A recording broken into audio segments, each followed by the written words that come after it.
Karibu sana mtazamaji wa Sun Media, lakini hakikisha una subscribe na kubonyeza alama ya kengele chini ya hii video ili uwe kwanza kupata taarifa ama habari zetu kila siku.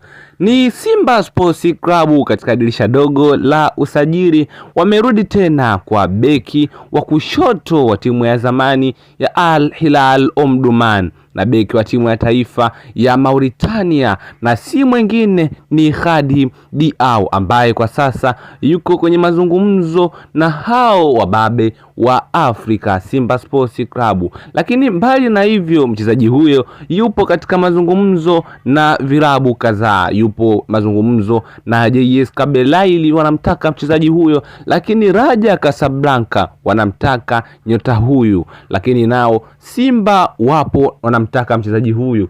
MC Alger wanamtaka mchezaji huyu, lakini Setif nao wanamtaka nyota huyu ili kukamilisha uhamisho. Hayo yote yanatokana na mchezaji huyo mwenye uzoefu mkubwa katika mpira wa miguu baada ya kuwa mchezaji huru kwa kuachana na wababe wa timu ya Sudan ya Al Hilal, kwamba na mchezaji huyo tayari wameachana, lakini hadai kandarasi yoyote katika timu hiyo. Kwa hiyo anaondoka kama mchezaji huru wa klabu hiyo. Ndio maana vilabu vikubwa barani Afrika vinavutiwa na huduma yake, na istoshe ikiwa ni dirisha dogo la usajili, kila timu inataka iboreshe safu yake ili kuhakikisha wanamaliza vizuri katika mashindano mbalimbali. Asante sana.